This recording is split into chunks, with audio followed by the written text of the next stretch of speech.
Today I'm joined by Patrick Sullivan, and Patrick is a Vice President of Strategy and Innovation at A-LIGN. He brings over 25 years of experience of expertise in cybersecurity, compliance, and risk management, specifically in the healthcare and life sciences sectors. He specializes in developing governance strategies that align security with business goals while ensuring accountability. Patrick, welcome to the show. Walter, thank you so much for having me. It's an honor to be here. It is. Good to have you back. We had you on, I think, late 24, and it's good to catch up and see how things have changed, how things Yes. might not have changed at this point. Oh, So, goodness. yeah. Yeah. First question is, in your current role at A-LIGN, what do you see the most pressing challenges as being in implementing AI security and compliance, specifically within regulated industries like healthcare, life sciences, things like that? Yeah. And I think, Walter, at least for me, and I think you very likely see this as well, but as we talk specifically about AI security, there's a dearth in the market today of known good standards to support and enable organizations to be mature in implementing good practice and good protocol. We have seen some things recently from CSA with the AICM that are really pointing in the right direction. ISO has standards 27090 and 27091 for security and privacy, meant to help amend what organizations are doing with their ISMS. But with a focus on security related to AI, really the hardest part of the conversation is getting organizations and leaders started connecting the dots. There's a lot of press, and I talk a lot for that matter, about AI governance, AI management, responsible AI development. But as we take a step back and think about the nuts and bolts of protecting the confidentiality, integrity, and availability of those systems that supply necessary resources to deliver on an AI system, Walter, I think you've probably seen this. There aren't just a lot of really, really good options for organizations today. Yeah, that's definitely a good point with respect to the dearth of options available. And there's definitely some good guidance out there. You mentioned the ISO standards, the AICM, I think is a really good catalog of controls. I actually was Yes. an editor on that standard, so familiar Awesome. with it. Awesome. And yeah, I think the key piece is for something like the AICM, which I describe as a catalog, it's not so much a compliance framework as a laundry list of controls, kind of analogous to NIST SP 853 in that, it's got baselines and things like that, which can certainly be useful. And the key, in my opinion, and I'd love to hear your thoughts on it, are how you take you can boil the ocean with 600 controls or whatever there are in the AICM. And, how do you neck down and build a cost effective AI risk management program? And Walter, it starts with focusing on your unique context. This is one of the things that ISO, with their management system standards, in my mind, has gotten really, really right. To your point, we could take a control catalog and try to implement every single control, but find at the end of the day, we have controls that absolutely have no bearing on protecting sensitive information inside our organizations because they're just not applicable. And so I think for any organization, task number one, job number one is to sit down and think clearly, document clearly your organizational context. That is, who are we? What systems are we employing, and what business value do we hope to derive from deploying this AI system? From there, we can actually start to begin thinking about what controls are actually applicable at all. I do think we see this a lot with risk, with traditional risk management. Many organizations will treat that risk management practice really as a brainstorming session. And so, Walter, I'm sure you've seen risk registers that have absolutely no bearing on the reality of the organization that you're working with. I think for organizations to set out thinking that controls are what's important really does give ends means confusion. But we're starting upside down. Really, job number one, as I said earlier, is to focus on your context and then bring appropriate controls to bear for who you are and what you do. Absolutely. I think having an effective risk assessment process before you start thinking about controls is absolutely key. And that's something that's Critical. prescribed by ISO 42001, 27001, what have you. So taking in that context is definitely key. And something that we do a lot at StackAware is looking at the regulatory context of an organization. So some companies that are deploying a lot of AI systems in the healthcare space, but also seeing a lot in the HR space. They're Yes. pretty quickly tripping a lot of different criteria for a whole set of different regulations, and it requires a lot of detailed analysis to dig in and see whether or not, this system might be a ADMT according to the CCPA, but is it a high risk AI system according to Colorado SB 205? And that's not a trivial exercise evaluating it on a system by system basis. And Walter, you have been an absolute champion of bringing awareness to not just Colorado, but the upcoming changes to CCPA, which to your point can be a little bit confusing because we've got these rolling enforcement deadlines for risk assessment for ADMT, for I forget what the 27 deadline is. I'm sure it's probably top of mind for you, but the external regulation, the obligation that organizations carry because of that regulation, it is overwhelming. It's absolutely overwhelming because what we see is different regulation, different expectations for almost every geo that organizations are operating within. And at a certain point, it just becomes so confusing that frankly, I think companies say, what the hell? There's this thing in psychology called the what the hell effect, where after a certain point, you legitimately, it's not that you don't care, but you recognize that additional effort won't benefit. And so I think in a lot of ways, organizations find themselves backed into that corner where they say, what the hell? But the reality is that's not good enough. Their customers still demand more, regulators still demand more, the market demands more. And so companies need to work with organizations like you, quite frankly, Walter, like StackAware, to ensure that they're thinking holistically about how it is they're engaging with their market and how it is they're protecting that sensitive information that they're using so that they can deliver value to those markets. Definitely. I think on the CCPA side of things, you pointed out how the requirements are so fine grained that there are different rolling deadlines. There are even different rolling deadlines depending on your revenue of your company. And what if you poke through a revenue threshold while the regulations coming into effect? It gets really complex quickly. So, from your experience, can you share what companies have done to effectively comply with all these overlapping requirements without getting bogged down in like a mass of documentation and not experiencing, the what the heck factor where it's like, well, why are we even doing this? Right. It's basically impossible. Yeah, the organizations that I've seen be most successful are those that first recognize that it feels like an overwhelming task. To set out to think this is easy quickly becomes very defeating for organizations. But those that recognize that the task in front of them and then assign accountability to a person or a team to be actively tracking that regulation, which, Walter, as you know, is a requirement of many of these regulations. So, in order to maintain compliance, as an example, with the EUAI Act, we have to know what external obligations our organization bears by virtue of the fact that we're doing business in a particular geo. What we're seeing the most successful organizations do is take that really to heart and assign accountability so that internally there's a recognition that not only is this a requirement, but also it's important to us. Now, some organizations will take the next step then and build a massive control catalog, which might or might not make sense depending on the level of effort that you're prepared to expend. But those two things working hand in hand, Walter, we've seen give organizations clarity so that they don't constantly feel like they're backpedaling and waiting to be busted, quite frankly.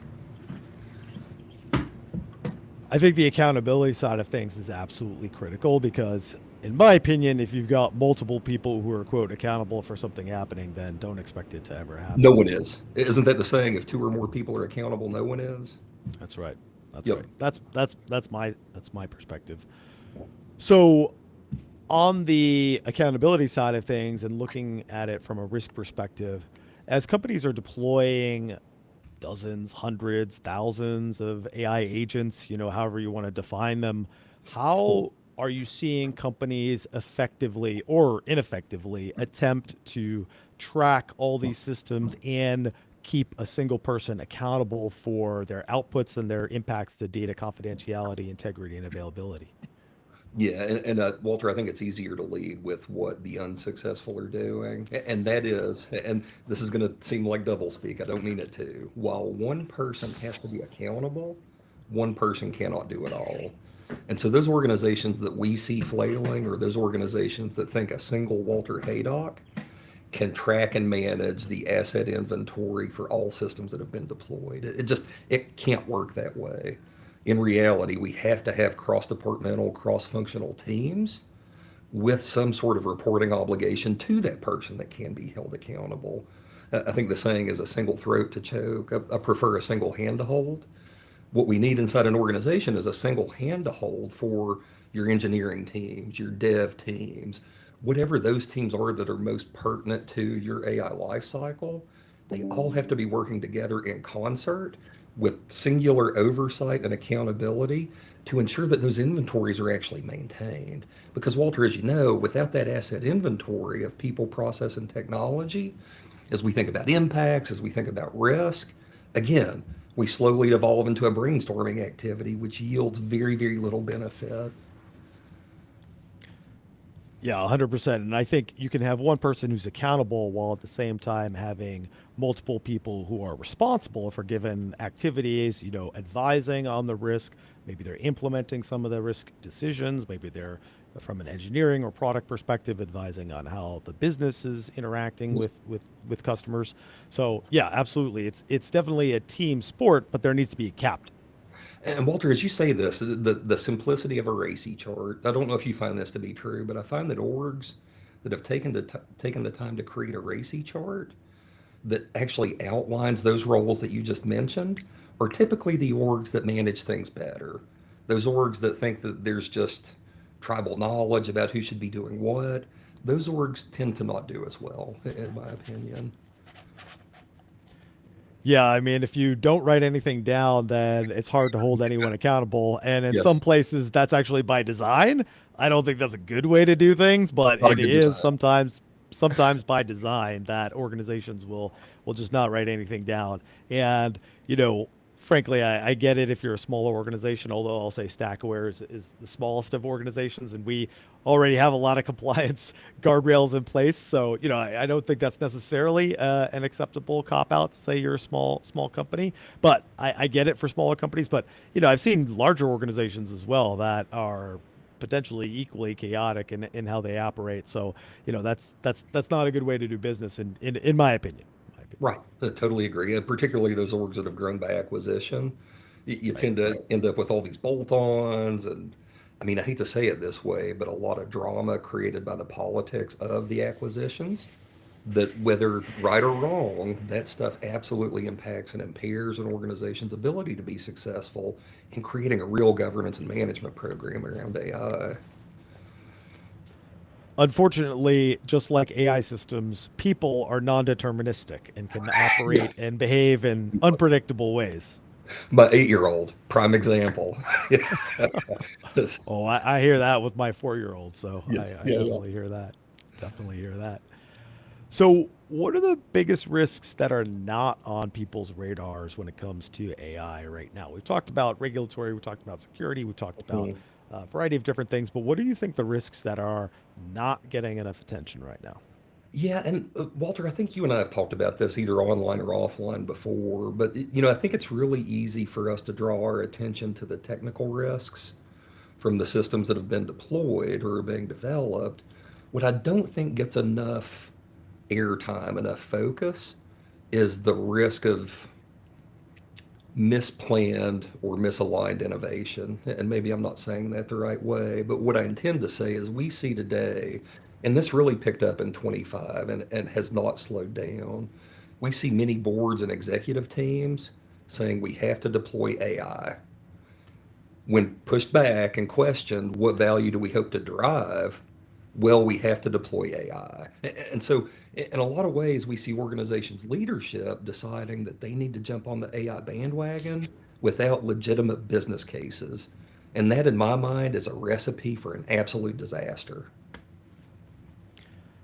Yeah, it's interesting you mentioned that. I'll give it an example that's anonymized, but you were actually part of this in that I got some inbound asking about AI governance for an organization, and drilled down a little bit and tried to figure out what exactly they needed, and someone did admit that, well, this organization isn't exactly sure what they want to do with AI, and I said, well, in that case, you're probably talking to me a little early It was a because little there's not too premature. much I can help you with at this point. If you don't know what you want to do with AI, you feel like you just need to do something, then, I'm not going to be able to design an effective governance program for you.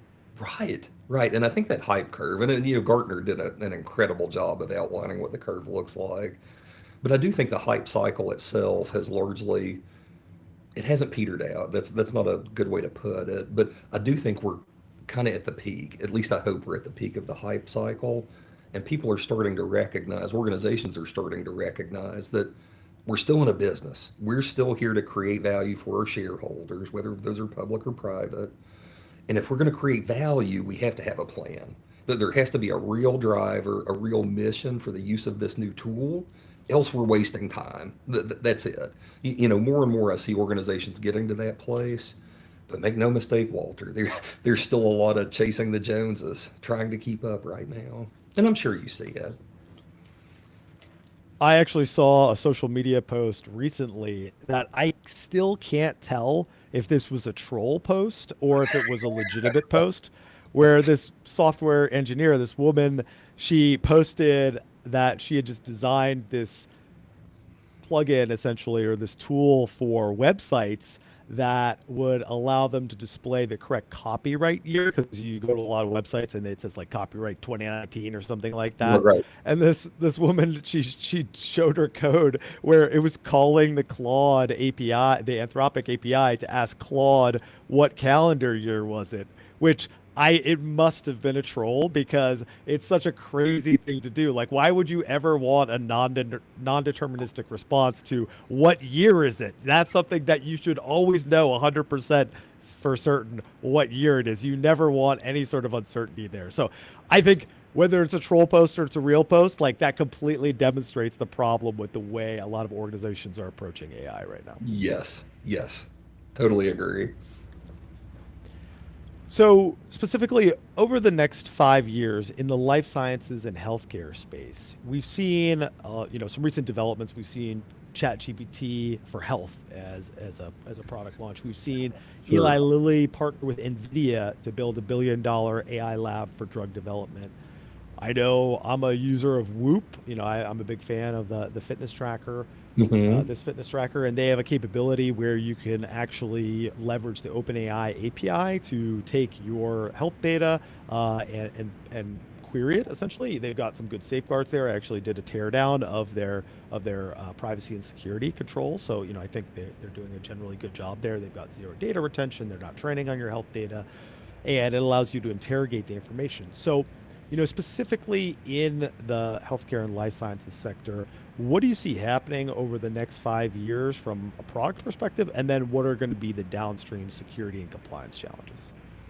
And goodness, Walter, I think maybe starting with the downstream security and compliance challenges. I mean, where do you even begin? We know traditionally protected health information is protected for a reason. As we do think about the benefit of using AI and big data in a way to evaluate, as an example, genomic data. I mean, how do we ensure that, as a wild example, I don't use these tools to create a custom tailored virus just to attack your system because I don't like you, whatever the case may be. I think there's real potential for um, tailored suits, if you will, with biological attacks, which is a very, very big concern. But I think, from a product perspective, I'm really, really bullish on what we're going to see from not just a medicine, but also for sports recovery, for sports performance. Some of the things that we're seeing happen in the field of peptides right now, I think it's going to be really, really exciting, Walter. I really do.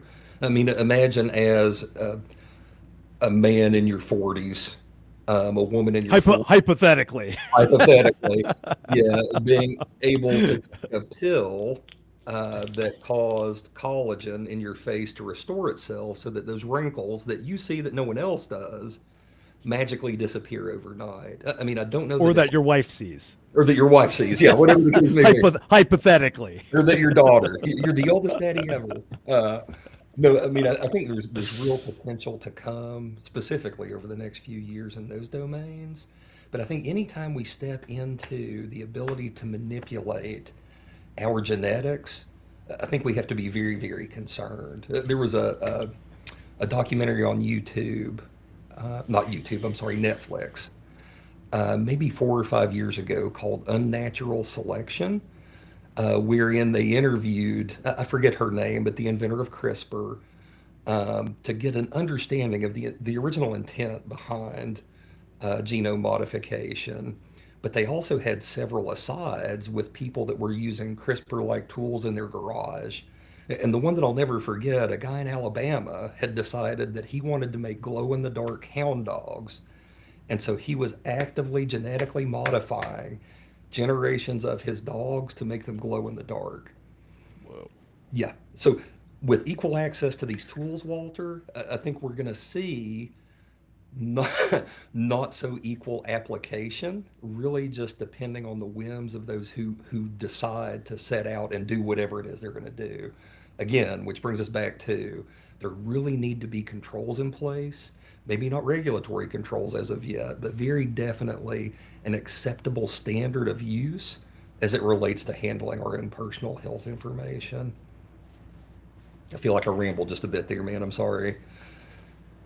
I really appreciate that perspective. And to talk specifically about genomic data, that is absolutely a very promising but also terrifying use case for AI. Yes. So, to give a real world example, 23andMe was hacked, and the genomic data of specifically Ashkenazi Jews was stolen from the company.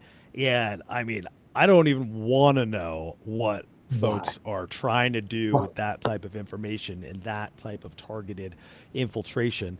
I mean, I can tell you personally, my biometric data has been stolen. I was affected by the OPM breach in 2015, and I know that Really?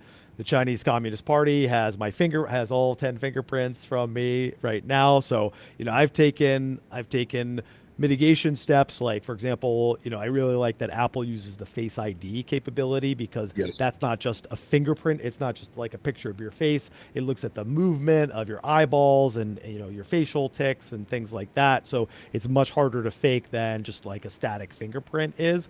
But I'm kind of already exposed to that attack vector personally. So I'm looking at how do we secure additional attack vectors and genomic information. That's kind of a red line for me. That's something I would never consent to having my DNA sequenced unless there would be a life-threatening situation, because the risk of theft is so the impact is so high, irrespective of the likelihood. And that's not something you can change. You can't change your genes. Totally agree. And Walter, I felt like I was a stick in the mud for refusing to do those, for refusing to use those tools. So it's really comforting to hear that someone else holds the same position. Thank you. Yeah. I mean, Yeah. again, it's all personal preference and what you're comfortable with, but I think folks should understand the risks when they submit that to that type of testing. I mean, I get notices from the Veterans Affairs Department of Veterans Affairs all the time asking me to enroll in this like genomic screening program, and I'm like, no, thank you. I just don't want anyone to have that data. Like, Yeah. again, somebody might scrape it off my computer and sequence it, but like that's a lower probability outcome. I'm not gonna offer it up for attackers. Right. Right. As an individual, Yeah, you're much less of a target. Not to say yeah, you're not, but yeah, much yeah, less of a target. yeah. Yeah. As long as you're not in a big database of AGC, was it AGCT? The yeah, I'm clearly out Oh, of my depth from like high school biology, but the amino acids that make up yes. DNA. Yeah, so I'll start moving toward the end. Something that I know focus on a lot is human-centered AI governance, and would love to understand what you mean by that specifically, Mhm. and then from an applied perspective, how do you implement that for A-Lign's clients and, as a thought leader in the AI governance space. Yeah, and Walter, specifically when I think about human-centered AI governance, AI leadership, but we openly recognize that artificial intelligence is a socio-technical system. So we've got all this technology that humans are engaging with. The combination of those two create artificial intelligence. But as we talk about actively governing and actively managing, actively securing, we tend to focus on the technology and less so the people. And so I think we miss the point entirely as we have these conversations if we don't take a step back and think about human nature when we are having the conversations. And in many ways to do that, one of the frameworks, not necessarily a framework, I guess, but the concepts and the truths given to us through systems thinking, I think are critically important for us today because in reality, the problems we're trying to solve are too big for any one person to solve on their own. But what systems thinking and a focus on the human gives us is the ability to see thematically, we've got archetypes. We know systems resist change. When I push on a system to change it, that system is going to push back. We know the concept of the boiled frog. That is, I tend not to notice incremental change over time. I'll notice big changes, but I can put myself in a boiling pot of water if they simply crank up the temperature 1 degree at a time. I mean, some of those core principles are completely and totally lost when we just have a conversation about security, when we just have a conversation about privacy. And so for me, it's critically important as I engage with the market, as A-LIGN as an organization engages with the market, that we all remember that at the end of the day, these are really tools that are being used by humans. And so therefore the entire socio-technical system has to be in focus, not just one small part of it. How about this for a summary of what you said? AI transformation happens slowly, then all at once. Then What do you all at think of once, that's what it is. We wake up one morning and think, oh my goodness, how did we get here? but it's been happening for years, But for is years and years, yeah. yeah. Like watching your Yeah. kids grow up. My Yeah, oldest is yeah. 12 Yeah. now. Yeah, Wow. she's into what 12-year-olds are into, but when I look in Yeah. her face, I still see a little 1-year-old that I would rock to sleep Yeah. every night. I think in many ways, because of the way that we perceive change, when we look into our organization as leaders, we still see the babies that are there, not necessarily the teenagers that are standing in front of us. And so it's really important that we from time to time take a step back and reassess, reappraise, what am I really dealing with today? And know that teenagers can cause a lot more damage than babies can in some cases. Oh yes, at scale, at scale. At So in that scale. way, At, yeah. at So my, scale. my 12-year-old is AI. She, yes. For sure. For sure. Awesome. Well, as we wrap up, is there anything that you'd like to plug? I know you have been doing a lot of appearances Mhm. for a variety of media, and you've been getting out there singing the good word or spreading the good word. Excuse me, I don't want to Yes. mix metaphors there, but yeah, where what would you like to plug, if anything? I mean, the biggest thing, Walter, is for our community. I want to continue to remind people that we are a community and we each have a role to play. At A-LIGN, we are a certification body and assessor firm. We maintain objectivity and evaluate against known good standards. When companies need people to help them set up their initial management system, set up their initial control catalog, we tend to have to shy away from that so that we can maintain that objectivity, which is where organizations like StackAware come in. And so for me, it's important that people, that organizations recognize that these partnerships are absolutely vital to ensuring everyone's success and that it will always be that way. It will always be that way. We cannot design, build, and evaluate. We evaluate. Organizations like StackAware can design and build, whatever the case may be, but it's through partnerships that we continue to drive assurance forward. And that is the way that it should work, in my opinion. And that's the way that it will continue to work for the foreseeable future. Well, Patrick, you're too kind to give me a shout out on my own podcast. So But you I'll deserve I'll, it. I'll turn. Thank you. I'll turn it back to you one more time and say, where can people find you? Where are you spreading the message? So check out A-LIGN, A-LIGN.com. We offer lots of blog posts, lots of thought leadership. Those of you that are on LinkedIn, I try to maintain regular activity on LinkedIn. Feel free to connect with me. And Walter, I'll plug my podcast, The Business of Compliance, which you've been on. Thank you so I much. have. If you're out there, you feel like you have something important to say, let me know. Would love to host you. Awesome. Awesome. Well, Patrick Sullivan, thank you so much for coming on the show. And to our audience, thanks again for tuning in to the Deploy Securely podcast. We'll see you next time.